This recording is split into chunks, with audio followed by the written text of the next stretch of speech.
네, 반갑습니다. 논술 전문가 김법성입니다. 논술 천재 워크북 10번째 강의 시작하도록 하겠습니다.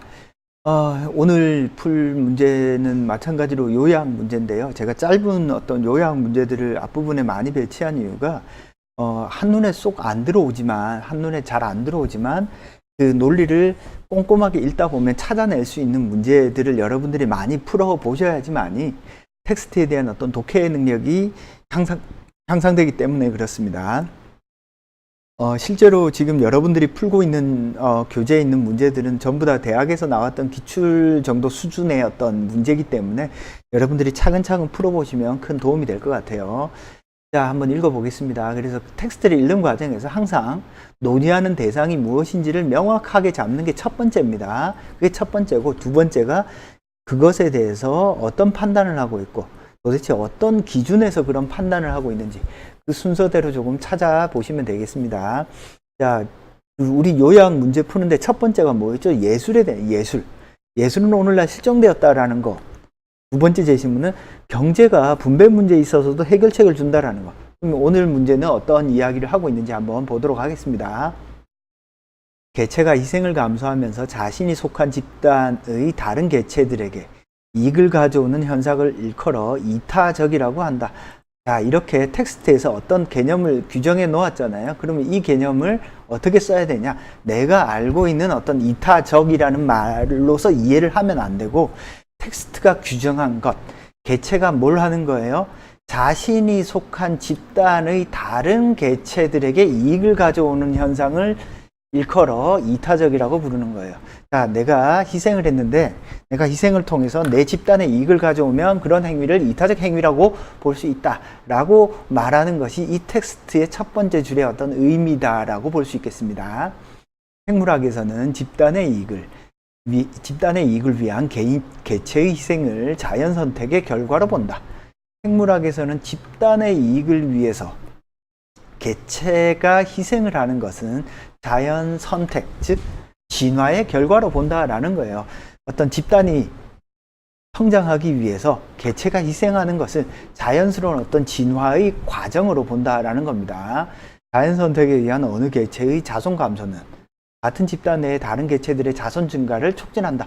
결국 개체가 희생해서 다른 집단들이 많이 늘어나니까 개체 희생은 어떤 이타적인 행동이 되는 거네. 따라서 어느 개체의 자손 감소가 결과적으로는 집단에게 이익을 가져오므로 이타적인 현상으로 이해될 수 있다. 그래서 어떤 개체 희생을 통해서 집단의 어떤 집단의 번식이 가능해지면, 집단 내의 어떤 다른 자손의 증가를 촉진하면 그것은 어떤 행위다? 이타적 행위로 읽을 수 있다 라고 말하는 것이 첫 번째 단락의 내용입니다. 자, 두 번째 단락 보겠습니다.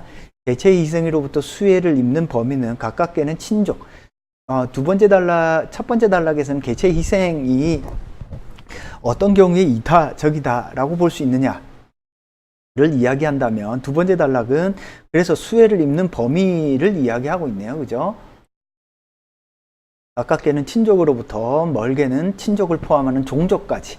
그래서 개체의 희생은 친족에서 어떤 종족까지 이렇게 확장해서 생각을 하고 있는 게 두 번째 단락입니다. 친족의 입장에서 보면 혈연 관계에 있는 어느 개체의 희생은 친족의 내적 결속을 강화하는 이타적 행동이다.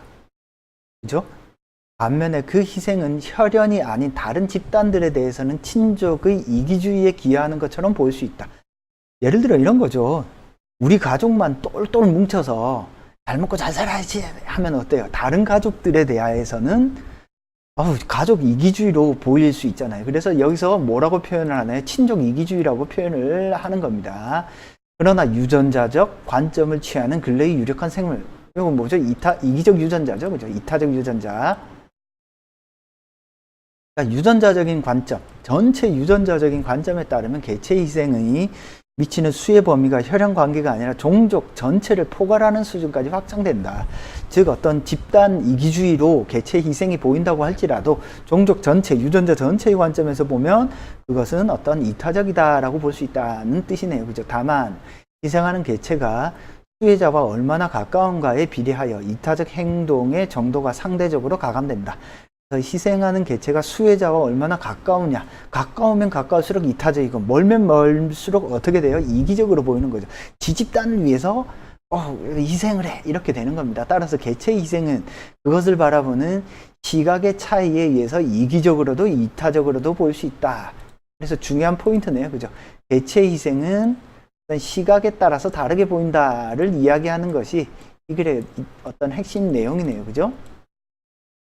그래서 혈연으로 다른 집단들에 대해 이기적으로 보이는 개체의 희생은 유전자라는 포괄적 시각을 취하면 이타적이 되는 것이다. 유전자는 개체의 이타주의를 통해 존속하며 그로써 같은 유전자를 보존하는 종족이 번식이 가능해진다. 그래서 이 문제는, 이 글은 핵심 주제가 뭐죠? 핵심 주제? 이 글의 핵심 주제는 개체의 희생입니다. 그죠? 개체의 희생. 개체의 희생에 대해서, 개체의 희생은 시각에 따라, 범위에 따라 다르게 볼 수 있다. 즉, 이기적으로, 이타적으로도 볼 수 있다.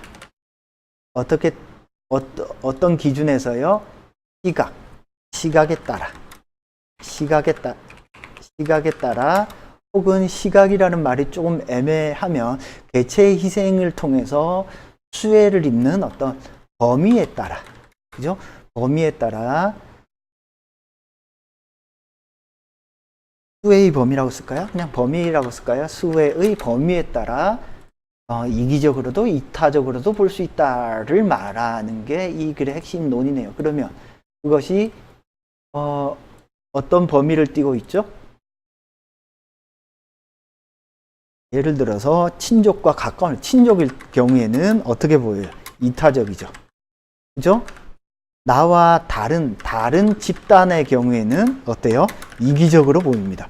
그렇지만 유전자, 어떤 종 전체의 측면에서 보면 어떻게 보이죠? 이타적으로 보이네요. 개체가